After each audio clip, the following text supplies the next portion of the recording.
All right, let's talk about one of the most stressful moments in any job interview. That feeling when you're asked a question and you just don't know the answer. But what if I told you that that moment, that's not a trap? It's actually a golden opportunity. Today, we're going to break down how to turn I don't know into probably the most impressive answer you can give. Just imagine it for a second. You're in the zone, the interview's going great, and then bam, the interviewer throws a question at you and your mind just goes completely blank. You can feel your heart start to pound, right? It's that universal feeling of pure panic. But what you do next, well, that can make all the difference. Okay, so the very first thing you got to do is totally reframe this whole situation. This is not a failure. It's your chance to show off all the stuff that doesn't fit on a resume. Things like honesty, your problem-solving skills, your actual character. So let's ditch the panic and get strategic. And here's the thing. A lot of the time, the interviewer isn't trying to see if you know everything. No way. What they're really doing is testing how you handle the pressure. This is your moment to show them that you're honest, that you're proactive, and that you're resourceful. Think of it as a character test, and with the right strategy, you're going to ace it. All right, let's dive into our first strategy. I want you to think of yourself as the proactive researcher. This whole approach shows that you don't just throw your hands up when you don't know something, you actually take ownership and you go find the solution. The key here really is that you're showing accountability. You're not just saying, oops, don't know. You are immediately creating a plan of action. You're basically telling the interviewer, hey, I'm the kind of person who finds answers and always follows through. I mean, this phrase? It's pretty much perfect. It's polite, it's honest, and it immediately pivots to a solution. And did you catch that key word, thorough? That promises a really high-quality follow-up, not just some quick search on the internet. Or how about this one, using phrases like explore resources and well-informed response? Those are some powerful words. It suggests you know how to find credible information and put it all together in a smart way, which is a huge plus for any job. Okay, this next one's a little more on the formal side, but man, is it good. Delve into the matter. That shows you're committed to a deep understanding, not just a service level one. It just gives off this really serious, professional vibe about getting things right. So where are all these great phrases coming from? Well, these and the other ones we're about to cover are from an absolutely excellent guide by workwizardry.com. They actually came up with 15 powerful alternatives, and we're just breaking them down into these easy-to-use strategies for you. Okay, let's move on to strategy number 2. Let's call this one the resourceful collaborator. Now, this is perfect for those times when the answer isn't something one person would know, but maybe a team would. It shows you totally get the power of working together.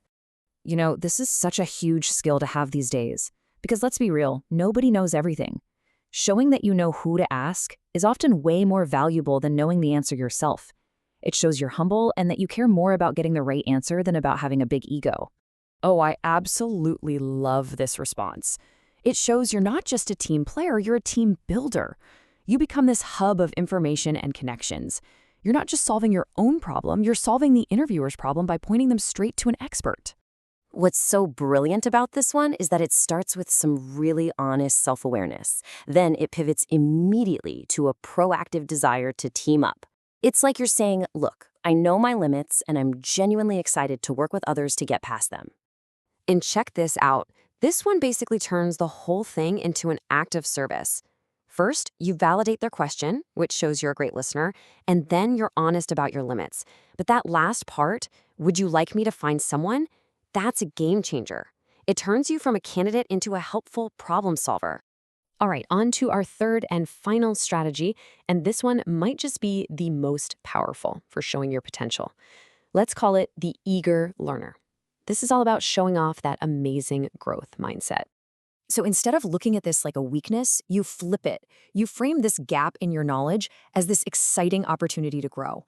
You're showing the interviewer that you're curious, you're adaptable, and that you get genuinely excited about learning new things. Trust me, that is exactly what companies are looking for. This is like the classic growth mindset answer right here.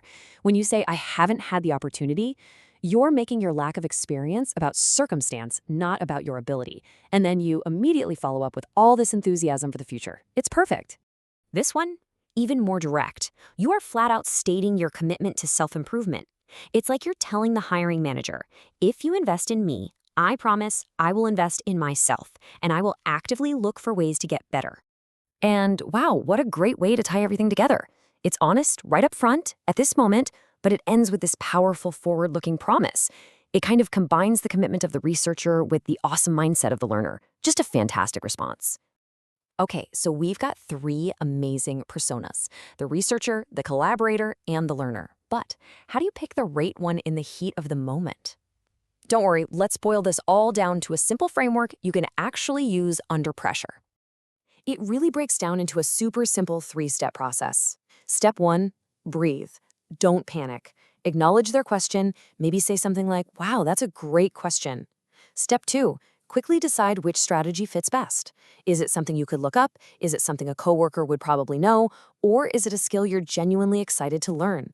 And step 3, this is the most important part. Pick your phrase and say it with confidence. Your tone and your body language matter just as much as the words you choose. So let's just leave it with this thought. That moment of not knowing, it's not a moment of fear anymore. It's a moment of choice. It's a chance to define yourself, not by what you already know, but by how you deal with what you don't. So the real question isn't if this is going to happen, it's when it does, who are you going to choose to be? The proactive researcher, the resourceful collaborator, or the eager learner? The power is in your hands.